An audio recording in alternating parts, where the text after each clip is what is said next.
Chérie, y a-t-il un souci? Tu as l'air préoccupée. Non Rachel, tout va bien, mais je veux qu'on discute à propos de quelque chose. D'accord? Je t'écoute. Je sais que cela peut être choquant pour toi, mais je ne pouvais plus le garder pour moi seul. Tu sais bien que notre relation n'est plus la même depuis un certain temps, et après 1000 réflexions, je trouve que ce serait mieux pour nous de divorcer. Je comprends ta frustration, mais il s'agit d'une décision bien réfléchie. Chérie, ça fait plus d'un mois que tu as changé, tu es devenu silencieux, avec une mine toujours serrée. J'ai essayé de comprendre ce qui n'allait pas avec toi, mais tu m'as toujours dit que tout allait bien. Et aujourd'hui, tu me balances en plein visage cette décision que tu qualifies d'être bien réfléchie. Écoute Rachel, je suis désolé de t'avoir choqué, mais je pense que c'est ce qui nous arrangerait tous.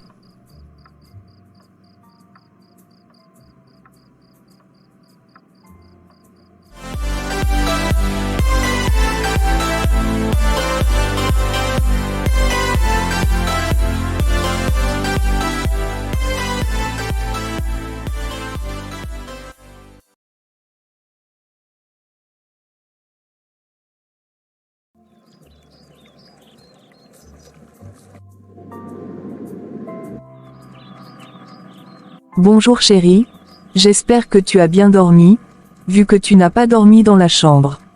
Ça va, il y a une bonne fraîcheur au salon, donc j'ai juste profité de ça toute la nuit. D'accord, j'ai réfléchi par rapport à ta nouvelle décision, toute la nuit, et j'aimerais te dire que tu peux lancer la procédure de divorce, comme tu le veux. Vraiment, je croyais que tu n'étais pas d'accord. Non, j'étais juste traumatisée par la fameuse nouvelle, mais, t'inquiète, je finirai par digérer. Et, je t'en supplie, fais-moi une seule faveur, je voudrais que attendre jusqu'à la fin de ce mois. Tu sais bien que notre fils a un examen à passer à la fin de ce mois, alors je ne veux pas qu'il soit bouleversé par cette nouvelle. D'accord, ça marche. S'il te plaît, sois au moins gentil avec nous, pour ces quelques jours restants, sois un père attentionné et adorable pour nous, durant ce petit temps qui nous reste. Et il faut que notre fils Samuel ne remarque surtout pas que tu prépares notre divorce avant la fin de son examen. D'accord.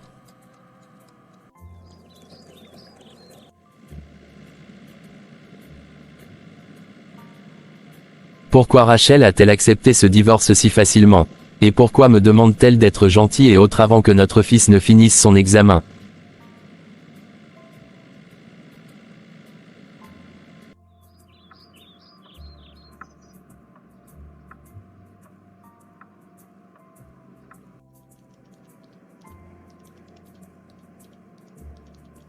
Tu m'as manqué, chérie. Tu m'as aussi manqué, mon amour, mais je n'avais pas le choix, il faudrait que j'annonce ma décision à Rachel. J'espère que tu l'as fait. Bien sûr que oui. Et comment a-t-elle réagi? Sans mentir, ça l'a vraiment déstabilisée, mais, elle a accepté ma décision, sans aucun dispute. Ce qui m'a un peu touché. Et elle m'a aussi dit de patienter jusqu'à la fin de ce mois, pour ne pas déranger notre fils, qui a un examen dans peu de temps. Chérie, j'espère que tu n'as pas accepté, je meurs d'envie de me marier avec toi. Daniela, je lui dois bien ça, et en plus, elle a raison, nous ne devons pas troubler l'esprit de notre fils, à cause de notre séparation, surtout qu'il a un examen proche. Elle m'a aussi demandé d'être un père gentil, attentif et de revenir dîner avec eux en famille, pendant le peu de temps qui nous restait. Je le savais, cette femme cherche à te reconquérir, alors qu'elle t'avait perdu d'avance. Tu ne dois pas tomber dans les mascarades de cette femme. Mon amour, calme-toi, je ne ressens plus rien pour Rachel, et tu m'as fait redécouvrir un amour sincère dont j'ai toujours rêvé.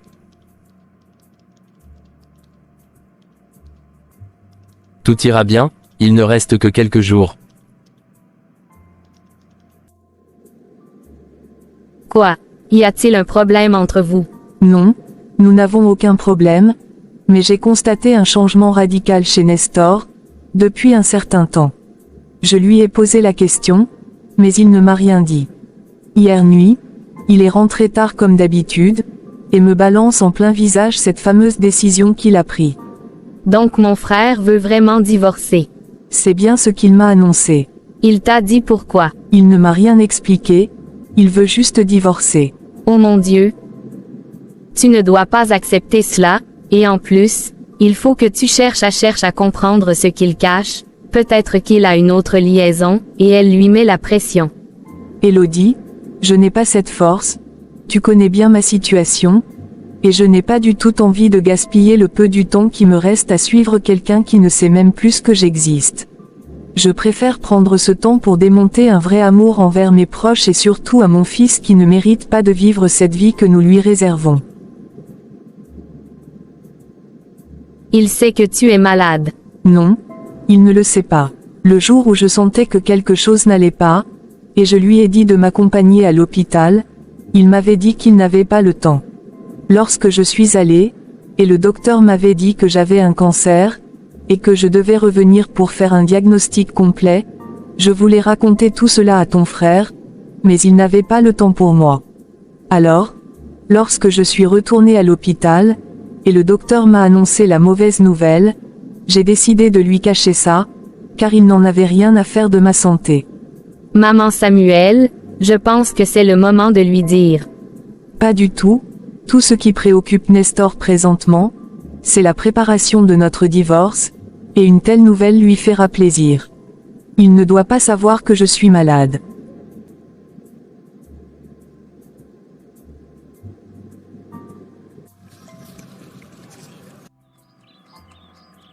Papa, j'ai aimé ce temps que nous avons passé au parc avec maman et toi, j'ai envie d'y retourner tous les jours avec vous. Mon fils, moi aussi j'ai vraiment aimé, sauf que nous ne pouvons y aller tous les jours, mais nous irons tous les week-ends. Super, maman, qu'est-ce que t'en dis? Papa veut nous amener au parc, tous les week-ends. C'est génial, Samuel. Disons un grand merci à papa.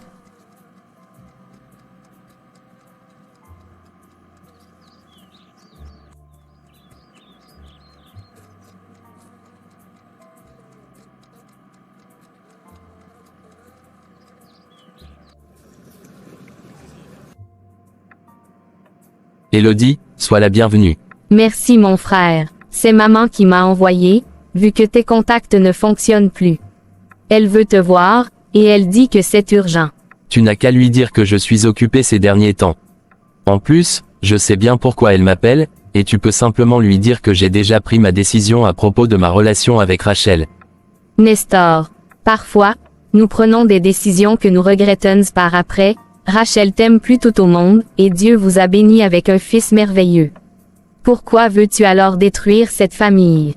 Élodie, il s'agit d'une décision réfléchie, et en plus, Rachel a accepté cette décision, et elle m'a demandé d'attendre jusqu'à la fin de ce mois, et je lui ai accordé cette faveur, que voulez-vous encore de plus? Mon frère, je t'en supplie, prends un peu de temps, et discute avec ta femme, elle a vraiment besoin de toi en ces moments. Est-ce que tu as pensé à ce que pourrait devenir Samuel, après votre séparation? Rachel a ses préoccupations, et moi aussi j'ai les miennes, et personne n'a du temps pour l'autre.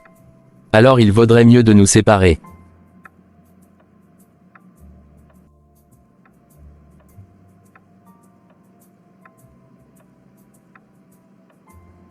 C'est qui cette fille qui vient de sortir de ton bureau? C'est ma sœur, elle était venue me saluer.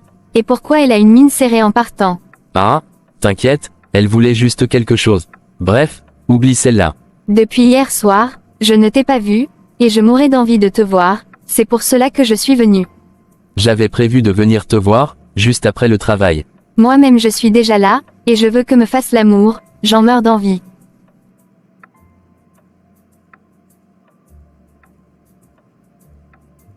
Attends, Daniela, nous ne pouvons pas faire ça ici, il s'agit de mon bureau, et mes collègues peuvent rentrer à tout moment. T'inquiète mon cœur, j'ai fermé la porte en rentrant. S'il te plaît, Daniela, rentre à la maison, je passerai une fois que je finis mes rapports. Je savais que cette femme allait te reconquérir, tu ne passes plus les nuits avec moi, tu ne me fais plus l'amour, et je viens chez toi au bureau, et tu me repousses comme si c'était un crime de faire l'amour dans son bureau. Calme-toi ma chérie, j'ai promis à ma femme de passer un peu de temps avec elle et mon fils jusqu'à la fin de ce mois, avant notre divorce, et elle mérite bien ça. Tu ne devrais pas te soucier, car il ne reste que quelques jours. Eh bien je suis fatiguée d'attendre, Dépêche-toi, j'ai aussi le droit de vivre mon bonheur avec celui que j'aime.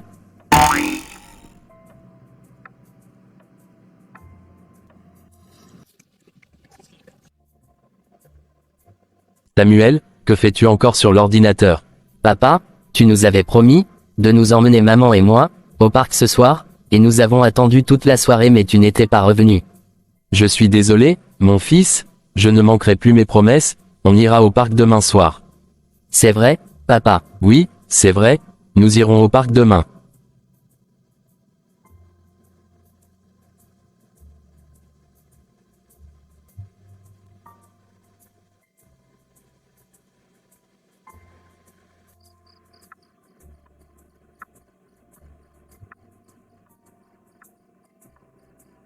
Rachel, pourquoi tu pleures?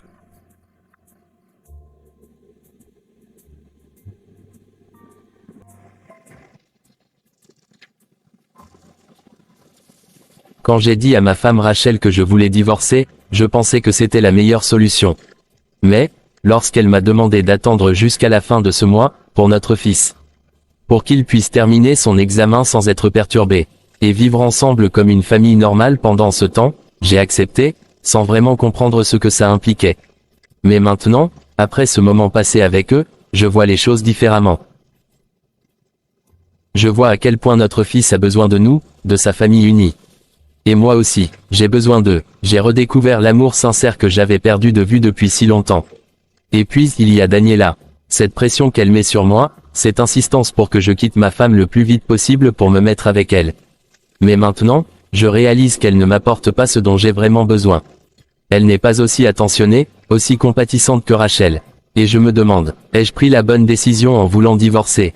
Ai-je vraiment besoin de cette autre vie que je pensais vouloir? Ou est-ce que le bonheur était là, sous mon nez, tout ce temps? Je dois faire quelque chose.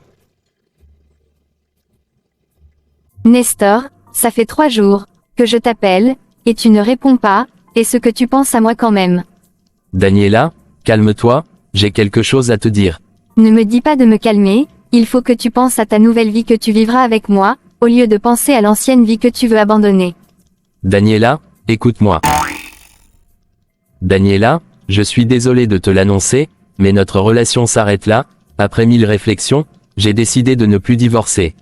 Ma famille a besoin de moi, et j'ai aussi besoin de ma famille.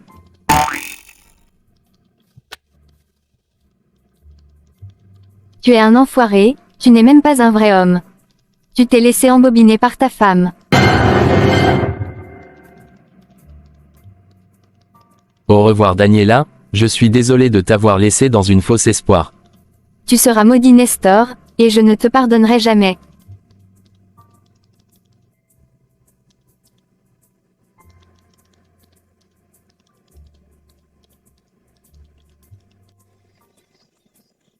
Bonjour madame, je veux acheter une fleur.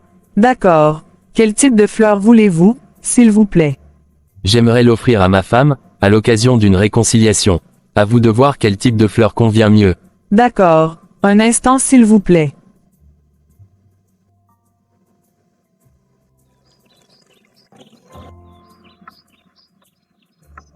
Samuel, pourquoi tu pleures? Maman. Maman, quoi? Nestor. Je suis vraiment désolée, maman Samuel nous a quittés. Quoi? Maman Samuel nous a quittés, il y a environ 1 heure.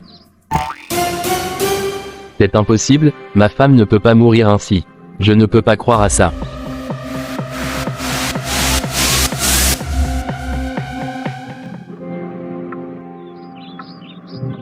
Maman Samuel savait qu'elle devait mourir, il y a plus de 2 mois.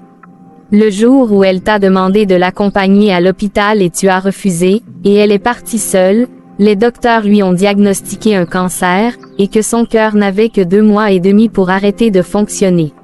Elle voulait t'en parler, mais tu l'ignorais, tu rentrais très tard, et tu repartais trop tôt. Elle m'en a parlé, et j'ai voulu aussi te le dire, mais tu n'avais pas le temps pour qui que ce soit. Son dossier médical se trouvait toujours sur ta table, et tout était détaillé là-dedans, mais tu ne l'as jamais touché, pour savoir si quelque chose n'allait pas avec ta femme. Je t'avais dit que ta femme avait vraiment besoin de toi en ces moments, mais tu t'en foutais, et tu n'as même pas cherché à comprendre ce que je voulais te dire par là. Je suis désolé Elodie, j'étais complètement perdu.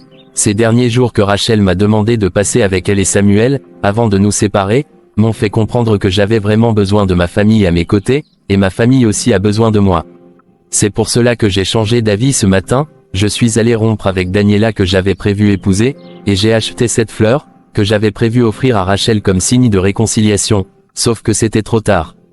Tu as abandonné Rachel, lorsqu'elle avait le plus besoin de toi.